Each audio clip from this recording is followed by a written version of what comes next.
Frozen shoulder juga disebut adhesive capsulitis, menyebabkan rasa sakit dan kekakuan di bahu.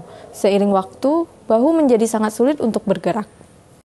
Adanya nyeri, penurunan kekuatan otot, serta keterbatasan lingkup gerak sendi atau LGS pada pergerakan sendi bahu, baik secara aktif maupun pasif, merupakan keluhan umum yang biasanya terjadi pada kasus tersebut. Fisioterapi dengan fokus pada fleksibilitas bahu adalah rekomendasi pengobatan utama untuk frozen shoulder. Frozen shoulder paling sering mempengaruhi rentang usia antara 40 tahun sampai dengan 60 tahun dan lebih sering terjadi pada wanita daripada pria. Selain itu, kondisi diabetes akan meningkatkan risiko untuk mengalami frozen shoulder. Nah, dalam video kali ini kita akan bahas lebih lanjut tentang frozen shoulder.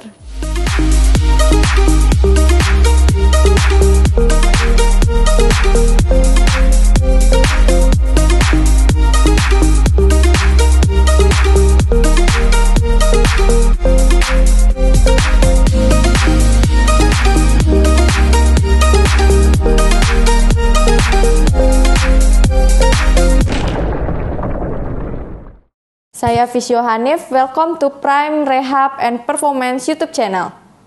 Bahu Anda adalah ball and socket joint yang terdiri dari 3 tulang. Yang pertama, tulang lengan atas atau humerus, yang kedua, tulang belikat atau scapula, dan yang ketiga, tulang selangka atau clavicular. Bagian kepala dari tulang lengan atas sesuai dengan ukuran lubang dangkal di bilah bahu. Lubang ini disebut dengan glenoid. Jaringan ikat yang kuat yang disebut dengan kapsul bahu merupakan sistem ligamen bahu yang menjaga tulang lengan atas tetap berada di bagian tengah lubang glenoid. Bahu juga bergantung pada tendon dan otot yang kuat untuk menjaga agar bahu tetap stabil. Sendi bahu memiliki kapsul pelindung berupa jaringan ikat yang saling berhubungan. Kapsul tersebut melindungi tulang, ligamen, dan tendon otot yang membangun sendi bahu. Nyeri pada frozen shoulder sangatlah mengganggu dan akan menjadi sangat berat saat beraktivitas serta mengganggu tidur di malam hari. Karena individu dengan frozen shoulder sering terbangun karena rasa sakit pada bahu. Frozen shoulder terjadi ketika jaringan perut membuat kapsul pelindung menebal sehingga pergerakan pada sendi bahu menjadi terbatas. Frozen shoulder atau disebut juga adhesive capsulitis dapat pula didefinisikan sebagai kondisi umum yang ditandai dengan peradangan bertahap dan perlahan pada kapsul sendi glenohumeral yang menyebabkan kontraktur sehingga mengakibatkan kekakuan dan hilangnya mobilitas bahu. Frozen shoulder secara pasti belum diketahui penyebabnya, namun kemungkinan terbesar penyebabnya antara lain tendinitis, ruptur rotator cuff, adhesive capsulitis, post-imobilisasi lama, trauma, serta diabetes mellitus. Frozen shoulder diklarifikasikan atas 2 tipe, yaitu tipe primer dan tipe sekunder. Frozen shoulder primer penyebabnya idiopatik, sedangkan frozen shoulder sekunder dapat disebabkan karena adanya trauma, hemiparesis, rotator cuff tear, penyakit kardiovaskular, diabetes mellitus, dan sebagainya. Kasus frozen shoulder ini salah satunya dapat ditangani oleh fisioterapi. Terdapat 3 fase gejala frozen shoulder yang biasanya bersifat overlap atau tumpang tindih, yaitu sebagai berikut. Fase pertama, freezing phase, nyeri hebat pada area bahu dan sekitarnya yang bersifat terus-menerus dan bertambah pada malam hari. Secara perlahan, kekakuan juga dirasakan pada fase ini. Biasanya fase ini berlangsung di rentang 2-9 bulan. Fase kedua, frozen phase. Pada fase ini, nyeri sedikit berkurang, tetapi kekakuan akan bertambah semakin parah dan gerakan range of motion bahu akan menjadi terbatas, sehingga sangat mengganggu kegiatan sehari-hari dan pekerjaan yang membutuhkan pergerakan dari sendi bahu. Frozen phase berlangsung di rentang 4-12 bulan. Fase ketiga, thawing phase atau recovery phase. Pada fase recovery ini, secara perlahan sendi bahu akan berkurang kekakuannya, sehingga range of motion akan kembali normal. Fase terakhir ini biasanya berlangsung antara 5-24 bulan. Jika Anda mengangkat tangan ke atas, sisi tangan yang sehat akan full ke atas. Sisi yang mengalami frozen akan mengalami kesulitan dan merasakan sakit pada bahu. Yang kedua, jika menggerakkan ke samping, sisi tangan yang sehat akan full sampai ke atas. Sisi yang mengalami frozen akan terhambat dan merasakan sakit pada bahu. Yang ketiga, posisi seperti di borgol. Sisi tangan yang sehat akan mampu sampai atas dan tanpa hambatan. Sisi yang frozen akan terhambat dan merasakan sakit pada bahu. Frozen shoulder dapat sangat mengganggu aktivitas penderitanya. Berikut ini adalah beberapa contoh aktivitas yang sulit dilakukan penderita frozen shoulder. Yang pertama, memakai baju. Yang kedua, menyisir rambut. Yang ketiga, menggaruk punggung. Yang keempat, memasang bra. Yang kelima, meraih barang di tempat yang tinggi.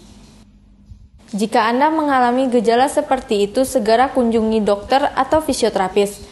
Frozen shoulder dapat menurunkan kualitas hidup penderitanya karena membuat pergerakan dan aktivitas menjadi terganggu. Oleh sebab itu, penderita disarankan untuk memeriksakan diri ke dokter atau fisioterapis agar dapat memberikan pengobatan untuk meredakan gejala dan mempercepat pemulihan.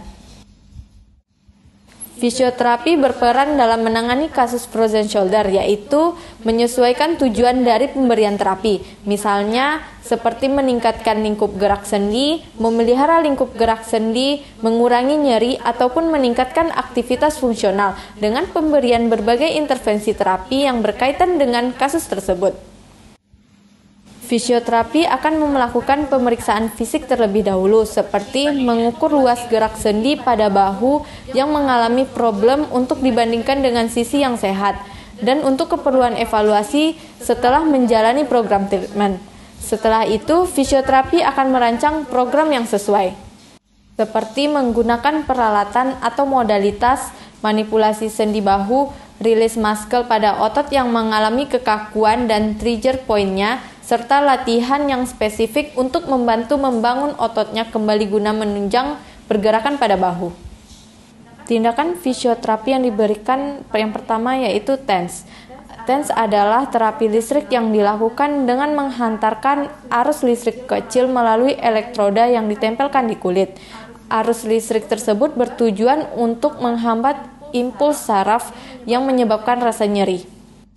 Yang kedua, ultrason. Ultrason terapeutik bekerja untuk membantu menurunkan peradangan dengan mendorong energi panas ke daerah yang cedera.